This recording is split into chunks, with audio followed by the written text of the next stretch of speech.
Hi, this is Taxi's Chronicles, and I'm your host, Simon Rushton. Today it's early hours of the morning, Sunday morning, and we have a lady in the car, and she's done a lot in life, and we're just going to talk about. She's presently a hairdresser, but she's done a lot of different jobs, and we're going to talk about that. So nice to have you here today.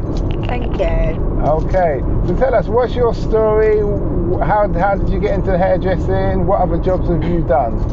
So I started hairdressing when I was probably about, 18 years old, and done that for quite a few years, got my qualifications, and then all of a sudden I decided I didn't want to do hairdressing no more.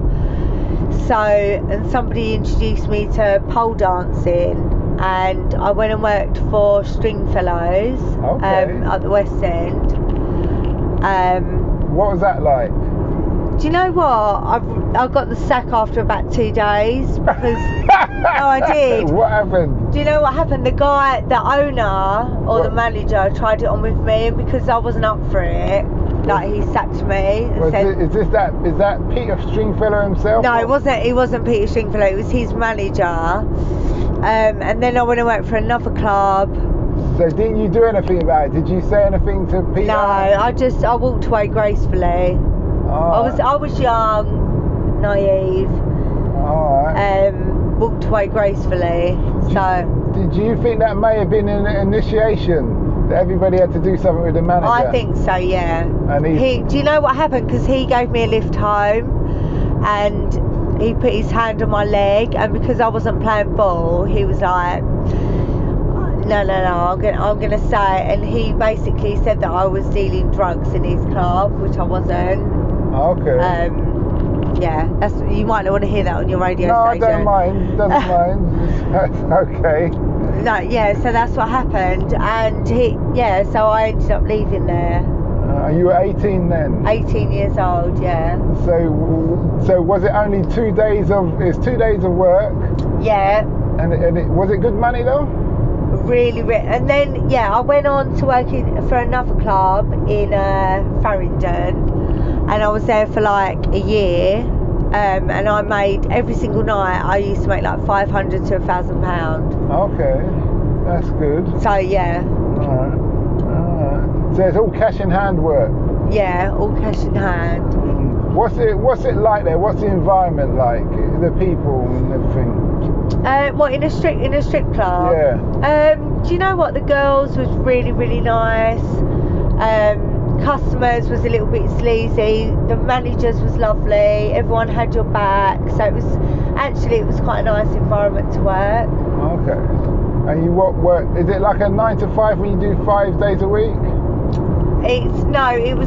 So you go in at like 7 o'clock, work till probably 2 o'clock in the morning, and then you did like 3-4 times a week. Okay. And it's when it suits you, really? It was kind of when it suited you, but also when it suited the managers as well. Yeah, it's got to be a compromise. Yeah. I see it then. Okay. Would you encourage? Is it something that? Did you have a boyfriend during that time? I did. Yeah. Did he know? Yeah, he did, and it's completely separate. Like, your relationship and your work life is completely separate. Okay. Are there ladies who will go do the whole? How do I put it? Yes, there is. Yeah. You know what I'm saying? Yeah. No, there is, but the management don't know about it. But there are girls who do go the whole way. But obviously that's not in the premises, it's somewhere else. I feel like they kind of discuss it, off the premises, off the premises. And I take it it's mainly married men who go to these places. Do you know what, babe? Not necessarily. It could be like guys who are just on a stag do, guys who are just on a night out, guys who are just up for a laugh. Doesn't necessarily mean someone who's married. Okay. So you must be really good at getting men to talk. What, do you think so? Well, you started interviewing me when you got into the taxi, yeah. No, do you know what? Because I'm a hairdresser, and because of my personality, I'm quite good at getting people to talk, yeah. Okay. Do you ever regret that part of your life, or you just like it never, is ever, what it ever. is? Do you know what? I would do it all over again. Okay. All over again. That's a part of me. I made a lot of money. I managed to buy a house, and I would do it all over again. Oh, so you made a year, a grand, let's say a grand a year, 52, yeah. Sorry? No, I'm just doing the maths. I'm working out the maths of how quickly you could buy a house on that money. Well, I did have my mum and dad's help, but I did manage to buy a house. No, this is good. Well, I'm happy for you. Yeah. In that respect. So what's the future for the lovely lady now? So the future for me, I'm actually building a hair app. Oh, what? A hair app for my hairdressers. Okay. I want to be successful, make loads of money, and that's it. I'm not bothered about getting married. Okay. You got children already? Yeah, I've got 3 children.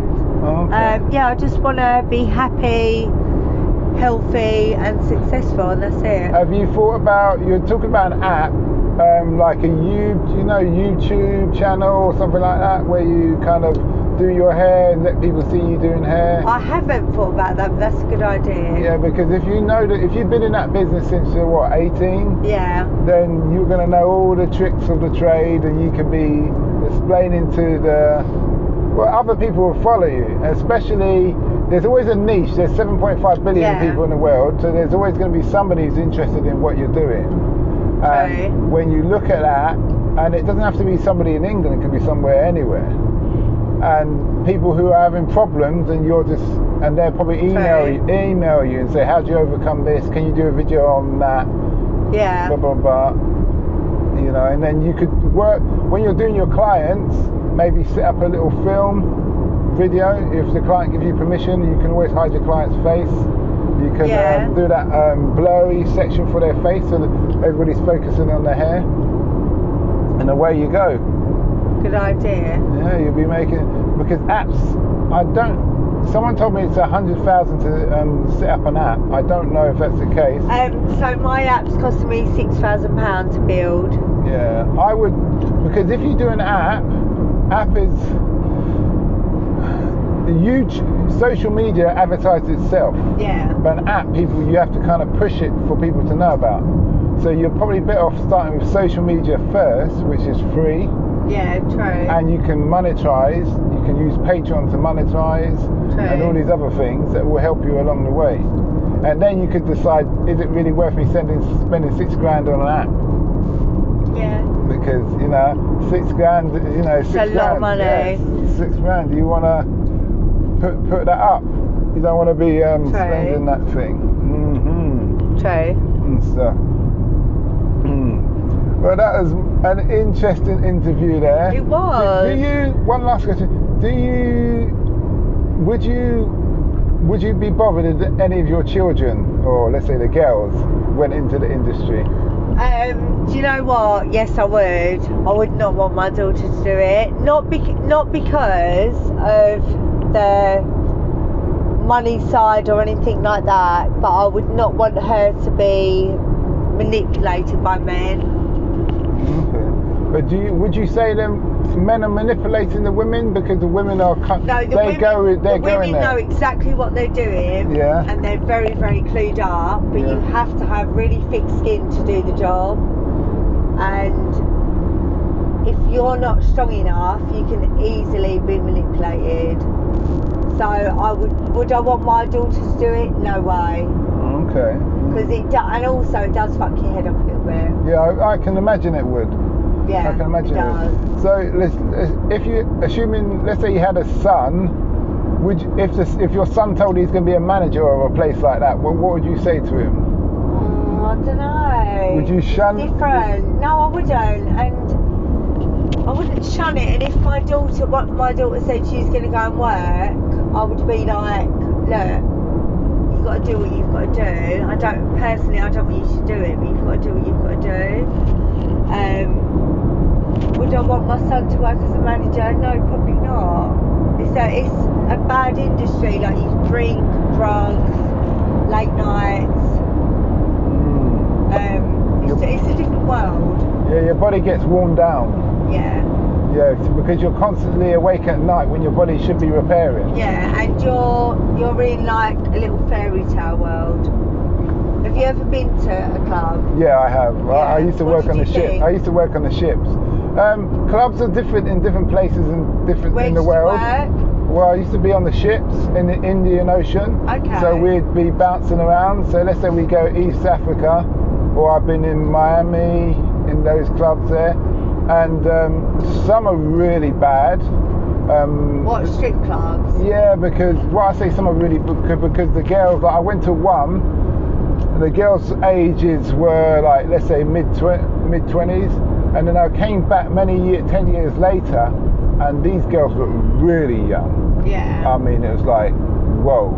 And I just said, nah. I don't need to be here anyway. I didn't need to be there. I just took a friend that night to show him what the area and stuff, and I just said, nah, I'm not interested. But that was my take on that. I don't, like I said, like you said, I agree that people can do what they need to do, what they feel they need to do. But then at the same time, I used to talk to a lot of the girls, and I even gave them a business proposal one time that they can manage, and they said, nah, they're happy doing what they're doing. Okay. Which is interesting, because what business proposal did you do? I was going to set up a car wash, and I was going to tell them to manage a car wash. So they could have done it in hot pants and all that kind of thing if they wanted to bring in money. Like a semi-naked one. Well, no, I just thought of a normal car wash, but they can run it. Yeah. Do you understand? And what I'm saying, they could have done it. They could have run it how they wanted to. Yeah. As long as we come to an agreement. But generally, they just weren't interested. They had just got so accustomed to living by night and living in that kind of world that they just said no. The thing is, you do make a lot of money doing it, so it's hard to come away. Yeah, well, yeah, I can believe that. It's probably like the drug game. If you're making loads of money, how can you just suddenly turn off and decide to do something else? Exactly. Yeah, it's one of those things. But there was never any violence or anything like that. No, I've actually dropped the microphone now. Okay. I'll pick it up. No, there was no. Girls are so jealous of each other all the time. There was bitchiness, no violence. There was girls prostituting themselves. Yeah. Of course. But that was their choice. They didn't have to do it. No violence. When the manager finds out about the prostitution, what does he do? Does he tell them to leave, or? He does. Like, it's not acceptable to do that on their premises. Because he wants to keep his license, I suppose. Of course, and if he gets found out, he's going to get fined. Oh, is it? What's the fine? Do you know what the fine is? I don't know. I think quite a lot, probably about £1,000. Okay. Yeah. Yeah, I suppose, yeah. That makes sense. A little while ago, actually, there was a reporter. He went round to a lot of the clubs, and secrets got actually fined and closed down, I think. Okay. Where's Secrets? I think they had like quite a few. They had one in Farringdon, one in Tower Hill, and they actually got fined because girls was doing naughty stuff. See, all of that though, that's why I don't like reporters, because there's no need for that. People who go to those places... and do you know what there's not? It's a liberty. Yeah, people who go to those places know what they're doing, and it's a service. Exactly. So why does he have to get involved in people's things? Like it's... You know, the only thing is though, you know when that film The Hustlers come out? Hustlers. And, yeah. you know, with Jennifer Lopez? Yeah. And like there was some guy and he reported the girls for like, because they scammed him. That does happen. Like guys do get scammed, but I feel like you kind of know you're going to get scammed before you go in. Yeah, you know, they say if you lie down with Spanish dogs, you come up with Spanish fleas. Yeah, exactly. In that respect, you know these people are bad. You know, listen, if you're going into a strip club, you're going to get scammed. Yeah. So the girl's gonna say, buy me a drink, and she's gonna bring you a big bottle of champagne. Exactly. She's gonna pour it on the floor as well. Is this all being recorded? Yes, it is. Yeah. But anyway, I don't care. I don't work there anymore. Yeah. So thanks a lot for that episode. It was really interesting. I'm sure it's gonna hit the ratings.